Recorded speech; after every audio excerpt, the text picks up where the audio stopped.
ఓం గం గణపతయే నమః. ఓం శ్రీమాత్రే నమః. అందరికీ నా హృదయపూర్వక నమస్కారాలు. ఇప్పుడు మనం బుధగ్రహం మీనరాశిలోకి ప్రవేశిస్తున్నాడు. అంటే బుధుడు మీనరాశిలో ప్రవేశము 11th ఏప్రిల్ 2026 నుండి 30th ఏప్రిల్ 2026 వరకు ఉంటాడు. అంటే 11 ఏప్రిల్ నుంచి మీనరాశిలోకి నీచ స్థితిలోకి వెళుతున్నాడు. సో ఈ నీచ స్థితిలో ఉండడం వలన మేషరాశి నుండి మీనరాశి వారి వరకు కూడా అంటే 12 రాశుల వారికి ఈ బుధుడు నీచ స్థితిలో ఉండడం వలన వచ్చే ఫలితాలు ఎలా ఉండబోతున్నాయో ఇప్పుడు మనం తెలుసుకుందాం. వృషభ రాశి వారికి బుధుడు ద్వితీయాధిపతి పంచమాధిపతి అవడం వలన నీచ స్థితిలో ఉండడం వలన ఎక్కువగా యోగించడు. ముఖ్యంగా పంచమాధిపతి కూడా అవడం వలన తన పిల్లలకి అంటే సంతానానికి మీ సంతానానికి కొద్దిగా ఒంట్లో బాగుండకపోవడము, అనారోగ్య సమస్యలు, అయితే వాళ్ళు ఉద్యోగాలు రాకపోవడము, పెళ్లిళ్ళు కాకపోవడము ఉండడం జరుగుతుంది. నీచ స్థితిలో బుధుడు ఉండడం వలన మంచివాడు బుధుడు మీ లగ్నానికి మీ రాశికి. ఆయన నీచ స్థితిలో 11వ భావంలో ఉన్నాడు. అంతేకాకుండా ధనపరంగా సెకండ్ హౌస్లో అయ్యాడు కాబట్టి ధనపరంగా కుటుంబ పరంగా మీరు చాలా ఇబ్బందులు పడడానికి అవకాశాలు ఉన్నాయి. అంటే సకాలంలో సమయానికి డబ్బులు మీ చేతికి అందలేకపోవచ్చు. అంతేకాకుండా కళారంగంలో ఉన్న వారికి కూడా కొద్ది అవకాశాలు తక్కువగా ఉంటాయండి. అంతేకాకుండా మీరు స్టాక్ మార్కెట్లో కనుక ఉంటే మీకు లాసులు రావడానికి అవకాశాలు ఎక్కువ ఉన్నాయి. 30th ఏప్రిల్ 2026 వరకు అలాగా ఉంటుంది. కొద్దిగా అంటే అనుకూలవంతమైన పరిస్థితులు ఎక్కువగా మీకు ఉండవు. ఫైనాన్షియల్ విషయం అంటే ఆర్థికంగాను, కుటుంబ పరంగాను, కళారంగంలోను, అలాగే మీ స్నేహితుల విషయంలోనూ, అంతేకాకుండా స్టాక్ మార్కెట్లోను మీకు ఇవన్నీ కలిసి రావు. అంతేకాకుండా మీరు సుఖవంతమైన జీవితం కూడా చేయలేరు. కాకపోతే దాన గుణం ఎక్కువ ఉంటుంది, ప్రజాదరణ మాత్రం మీకు ఎక్కువ ఉండడానికి అవకాశాలు ఉన్నాయి.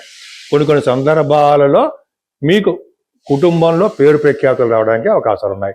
ముఖ్యంగా బుధుడు యొక్క నీచ స్థితి ప్రభావం తగ్గాలి అంటే మీరు వెంకటేశ్వర స్వామి వారిని మారేడు దళాలతోటి పూజించడము, మారేడు దళాలు కానీ మల్లెపూలతో పూజించడము, అలాగే తులసి దళాలతో పూజించడం వలన అంటే సమర్పించడం వలన ఎక్కువగా మరింత శుభఫలితాలు పొందడానికి అవకాశాలు ఎక్కువ ఉన్నాయి. అందరికీ నమస్కారం అండి.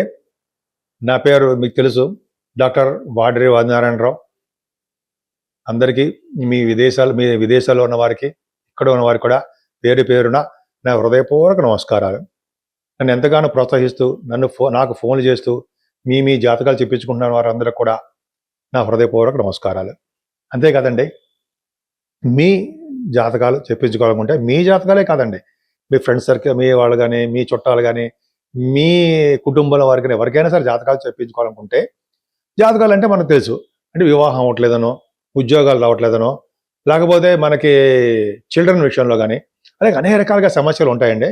ఇవన్నీ కూడా జాతకంలో కూడా ప్రస్ఫుటంగా మనకి అవకాశాలు ఉంటాయి. ఎందుకంటే డిగ్రీస్లో చూస్తూ ఏ దశలు జరుగుతాయో చూసుకుంటూ అది చెప్పడం ఈజీగా చెప్పచ్చండి. నేను చెప్తుంటాను, ఎందుకంటే 36 years ఎక్స్పీరియన్స్ కూడా ఉంది. అంత అద్భుతమైన ఎక్స్పీరియన్స్ ఉన్నది మాత్రాన అద్భుతం అని చెప్పి మనం అనుకోకూడదు, బట్ చెప్పగలను జాతకాలు.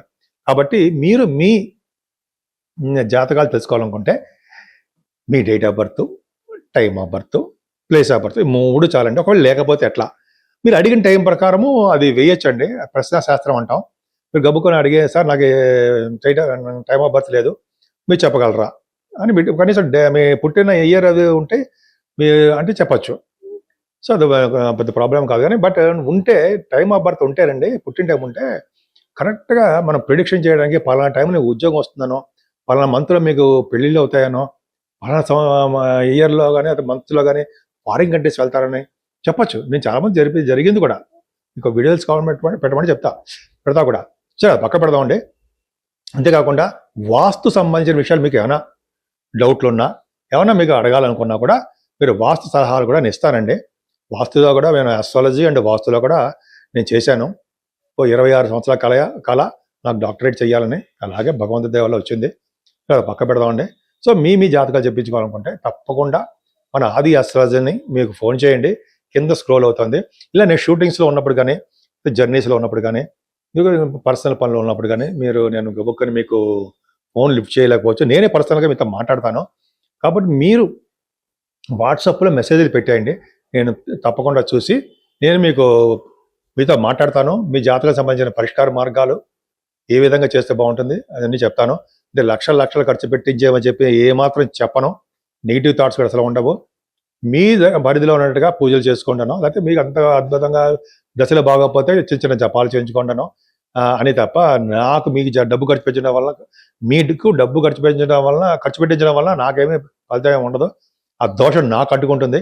కాబట్టి నా సాయశక్తిగా మీకు కష్టపడి జాతకం చెప్తాను. టైం బాగోపోతే మాత్రం కొంచెం చిన్న పరిహారాలు చేసుకోండి అని చెప్తాను, అంతే.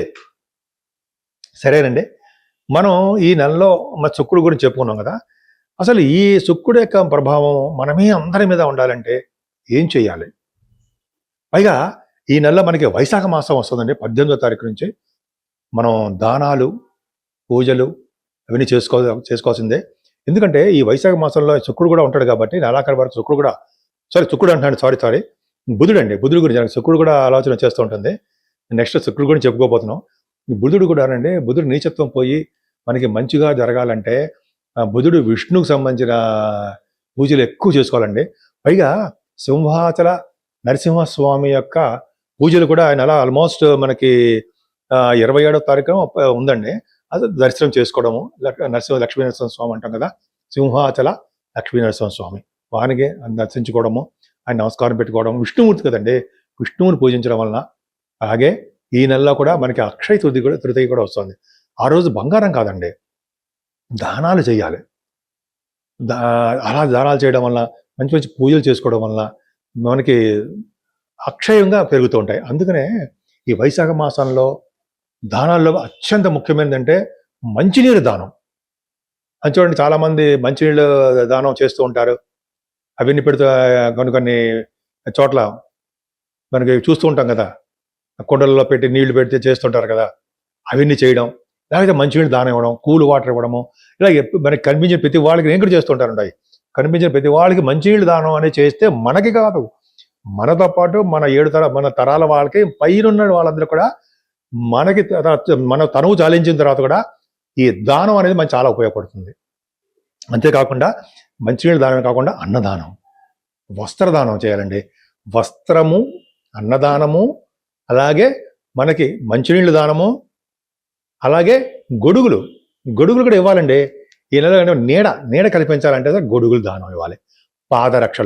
పాదరక్షలు, మంచినీరు, గొడుగులు 3 కంపల్సరీ. వైశాఖ మాసంలో ఎవరైతే ఇలా ఇస్తూ ఉంటారో వాళ్ళు, వాళ్ళ ఫ్యామిలీ, కుటుంబ సభ్యులు, అలాగే పైన లోకాల్లో ఉన్న వారందరికీ కూడా మంచి జరగడానికి ఎక్కువ అవకాశాలు ఉంటాయి. పదే చెప్పడానికి కారణం ఏంటంటే ఈ దానాలు వైశాఖ మాసంలోనే చాలా ప్రాముఖ్యత సంతరించుకుంది అంటాం కదా. మీకు తెలియని ఏ విషయాలేం కాదు, గుర్తు చేస్తానంతే. కాబట్టి మీకు అందుబాటులో ఎవరుంటే ఆ దేవుడిని పూజించడమేనండి. అలాగే అమ్మవారిని ఎక్కువ పూజించడం వలన లక్ష్మీ అమ్మవారిని, విష్ణువుని ఎవరైతే కలిసి పూజిస్తారో వారి ఇంట్లో స్థిరమైన లక్ష్మీదేవి ఉంటుంది. అమ్మవారిని కలవ పూలతోనూ, తులసి దళాల కంటే మల్లెపూలు చెప్పుకుందామండి. మల్లెపూలతోనూ, విష్ణువుకి తులసి దళాలతోనూ, ఇలాగా మారేడు దళాలతోనూ అమ్మవారికి చేసుకోవడం వలన సకల శుభాలు కలిగి, అష్టైశ్వర్యాలు కలిగి, ప్రతి రంగంలోనూ మీరు ముందంజలో ఉంటారనడంలో ఏమాత్రం సందేహం లేదు.